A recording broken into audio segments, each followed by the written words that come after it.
Thank you very much. First of all, it's my pleasure to be here, to speak here today, and thank you for inviting me. And today I would like to share with you our findings of also very big project, EUMAGINE. And I would like to talk firstly about our project, Imagining Europe from Outside, which I was a part of the project, and it was a 3-year large-scale project with 8 countries involved. And after the short outlook to the project, I would jump into the case study of Ukraine, because at that time I was responsible for a Ukrainian case, for doing interviews there. And also, lastly, I would like to elaborate on the role of individual perceptions of the social, political, and economical conditions in constructing migration aspirations and decisions. So about our project, the project is funded by European Commission. 3 years project. You could go and see online. I gave you a link here. And it's quite a large-scale project. 8 research centers have been involved. University of Antwerp was the coordinator, and the design of the project was built so that every non-EU partner had a EU partner. And here you could see all participants. So that was University of Oxford, International Migration Institute, University Mohammed V from Morocco, Koç University was our Turkish partner, Peace Research Institute Oslo, Norway, Senegal Center on Migration. Senegal was represented by the University of Czech Anta Diop. Ukrainian partner was Center on Migration Policy and Society, University of Oxford, and the piece of research conducted from the Ukrainian side was done by Center of Sociological Research. And here on the picture, you could see the field work in Senegal when we interviewed our interviewees in Senegal. So our field work looked like that.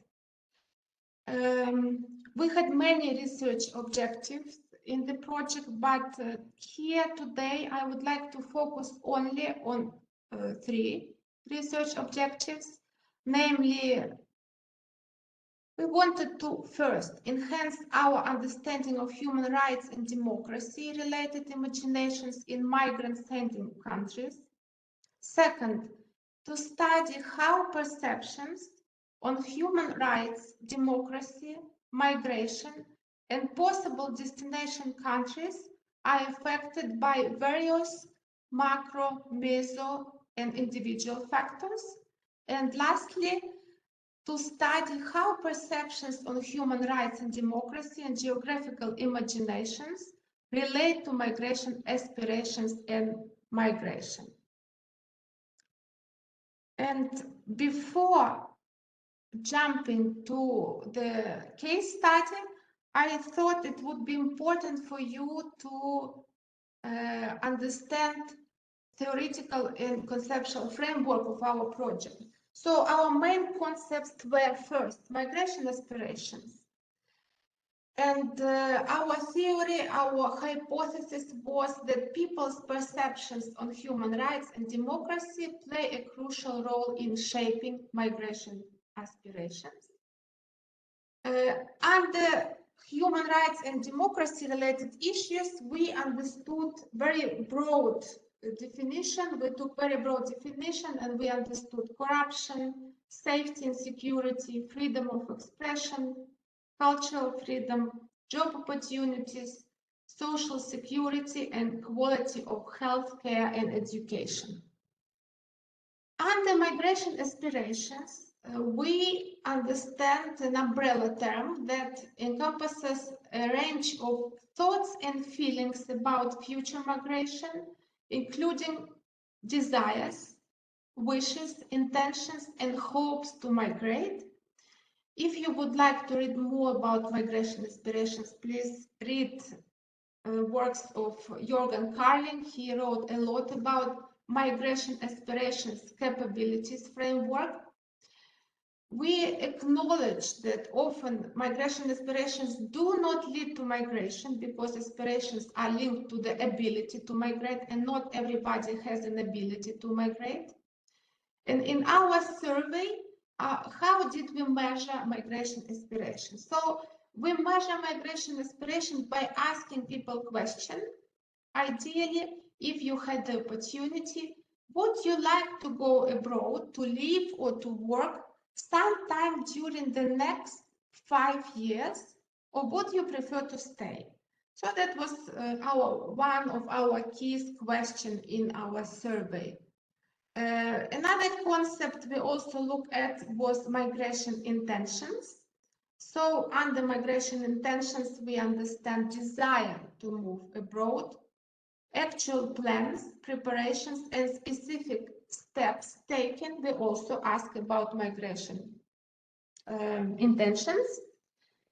And very important concept is the migration perceptions and perceptions. Migration aspirations strongly depend on information, perceptions, and values of individuals. These perceptions become increasingly important today because people are exposed to migration-related images through the mass media, social media, and also availability of cheap travel opportunities. And for today's presentations, I pick only 3 research questions. They are relevant to my presentation. So first was, what are the perceptions of Europe? And I would focus today on the perceptions of Ukrainians. Second, how do popular discourses and information disseminated by social networks play on perceptions on human rights and democracy on source and destination countries, migratory imaginations and geographical imaginations? And lastly, do perceptions of human rights and democracy impact on migration-related aspirations, and how? We identify 3 types of perception that may affect migration aspirations. First factor, macro level. So here on the macro level, we see national migration policies, the overall economic and political situation in the country, and obviously images spread by the mass media. And perceptions and migration aspirations are influenced by factors that are common to all potential migrants in the country. We also identify meso-level factors, which are international social networks linking potential migrants with family and friends in other countries, and local cultures. We also look at, so to say, culture of migration, because some of our research areas have already migration culture, and it obviously also shapes migration aspirations. And lastly, on the micro level, which I will focus today, we look at perceptions and migration aspirations that are shaped by micro level characteristics of individuals such as gender, age, migration experience, socio-economic status, educational attainment, and employment situation. So a little bit on methodology. Because we use quite complex MIS method, I thought I have to share it with you. Our research population was people aged between 18 and 39 in 4 countries of origin, which are Morocco, Senegal, Turkey, and Ukraine. And why did we chosen this age range between 18 and 39? Because those people we believed would most likely to have migration aspiration or not. And we conducted our research in 16 different research areas across 4 countries. Here in the table, you could familiarize yourself with our research areas. What was specific, that in every country we had one area with high level of immigration. Second research area was a comparable socioeconomic area with low immigration, so where people would rather have low migration aspiration. Third area was area with immigration history. And the last one was area with specific human rights situation. We use mixed method design. We done 2,000 survey questionnaires with the age group 18-14 in 4 different countries, which means 8,000 respondents in total. We use stratified clustering method with random walks. Apart from quantitative method, we also use qualitative method. We conducted 80 in-depth semi-structured interviews within each country. So in total, 320 interviews. And in addition, we also talked to NGOs, businesses, statutory agencies. We did also triangulation later. So our main finding was migration aspiration. Here you could see a graph, and as you could see, the highest migration aspiration have been identified in Senegal, and men you could see in red. So men have high migration aspiration than women. Secondly was Morocco, and Ukraine came up third. And now I go into Ukrainian case. Here you could see 4 research areas in Ukraine. We done the field work in each of this area. That was Kyiv, capital of Ukraine, where we identified research area with immigration history because there are a lot of immigrants there. Then Kirovohradska research area was area with the low immigration. Novovodolazhska area in Kharkivska Oblast was research area with specific human rights situation and high immigration to Russia. And the very west area was Ternopil research area with high immigration to the west. So Ukrainian case now. Migration aspiration have been identified, and it turned out that almost half of population we asked, 49% of our respondents have aspiration to migrate. In some areas, for instance, in west part of Ukraine's Barash, 60% of people express their wish to migrate. I must say also that just over 5% of people have actual migration experience, so they have been abroad. And almost 90% of the people with migration aspiration would rather go to Europe, and the rest somewhere else, mostly America. There was a widely held perception that everything is better in Europe, and that Europe is considered a region of dreams of high hopes.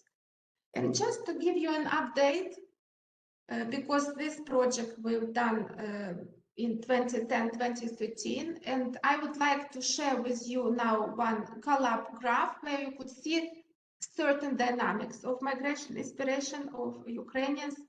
And if you have a look at, for instance, 2022, you could see a record low 9% of Ukrainians surveyed in September of 2022, 7 months after Russia's war with their country, said that they would like to leave Ukraine permanently. So it's never been in history of Ukraine that 9% of Ukrainians said, only 9% we would like to leave. And obviously there is a reason for this, and I'm sure you know. If not, you should discuss it at your seminar. Motivations of our individuals, of people we asked, they were different. It was a mix of economic and non-economic motivations. Many people said about quality of life. They were unhappy, unsatisfied with quality of life. For instance, I quote now one of our interviewees. quality of life, quality of life. Of course, we have no quality of life because salaries are low. It may be different in the summer, but now the heating season begins and you need everything. For example, my salary is enough only to pay for gas, for electricity, but it's not enough to pay my phone bills. People also, apart from economic and non-economic motivations, they said that Ukraine became an undemocratic country. There are some people living in Ukraine directly because of political concerns. Many people here are disgusted by this oligarchic system ruling here in Ukraine, which hampers their personal careers.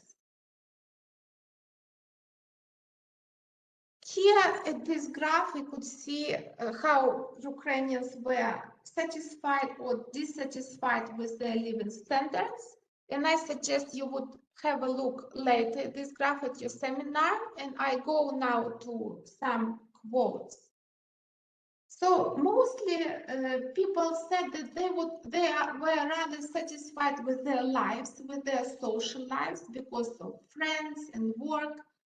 But there was a clear dissatisfaction with their financial situation, and there was a clear link between dissatisfaction, socioeconomic situation in the country, and intention to migrate.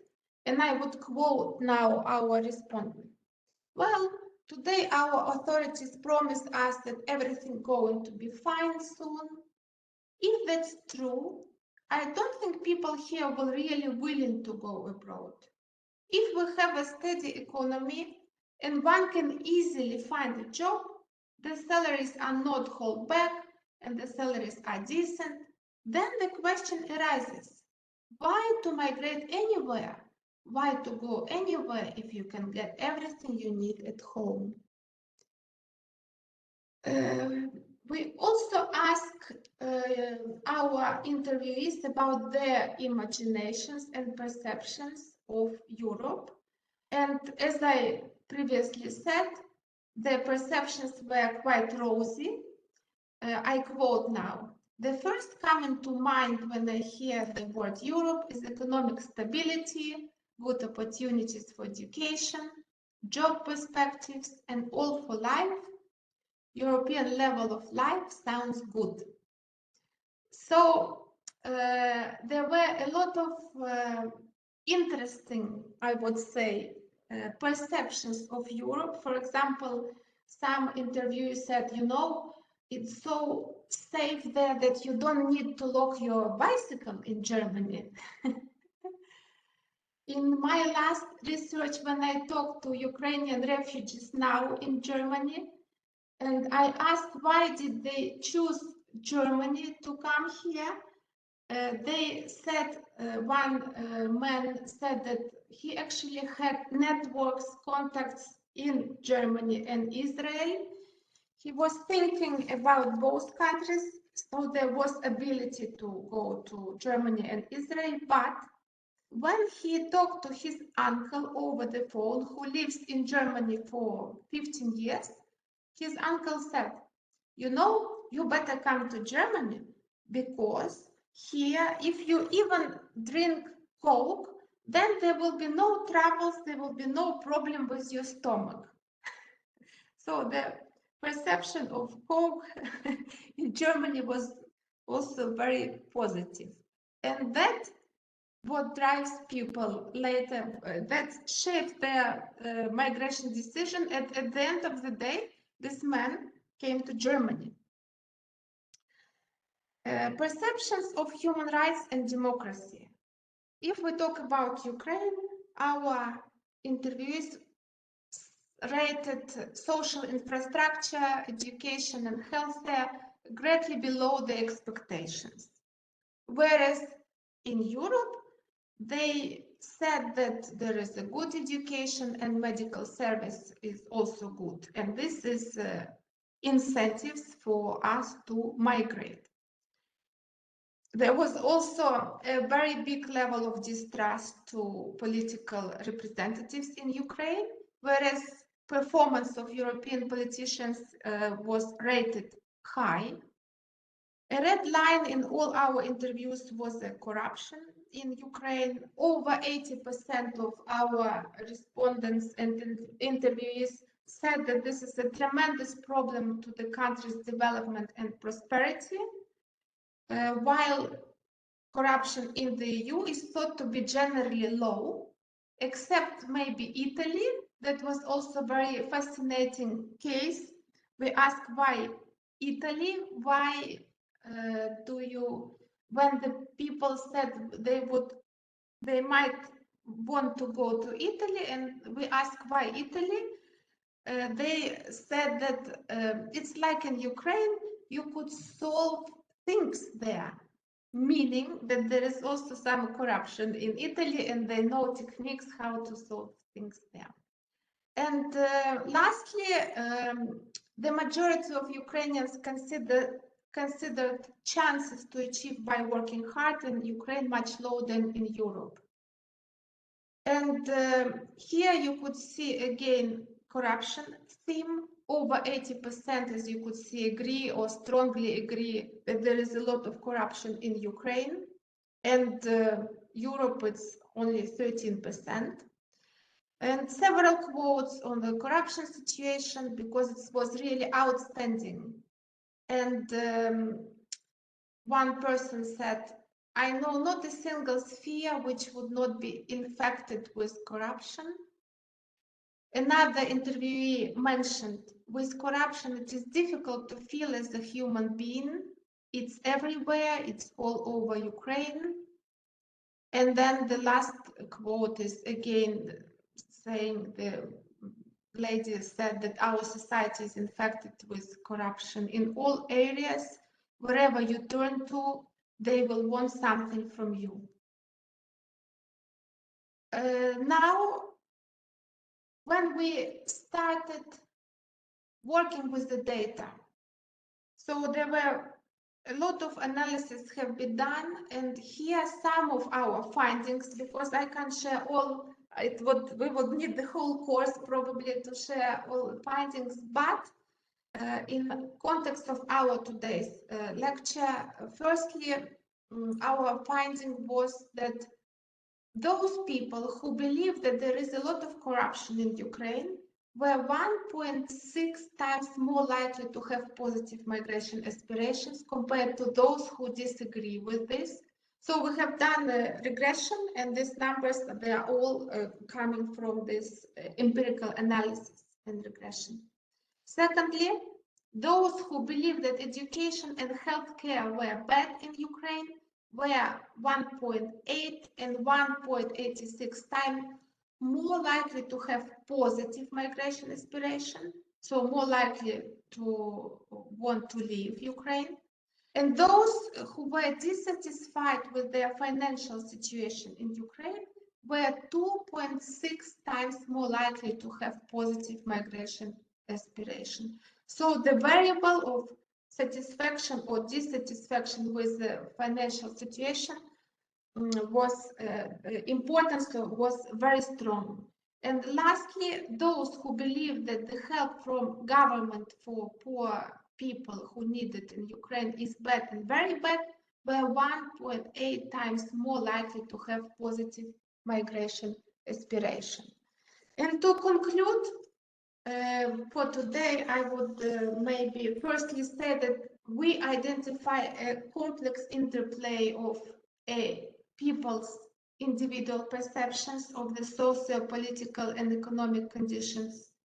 B, perceptions of migration as possible response to dissatisfying conditions. And C, subsequent emergence of people's aspiration to migrate. Second, satisfactions with the current level of living standard, namely more financial situation, is the most important determinants of migration aspirations.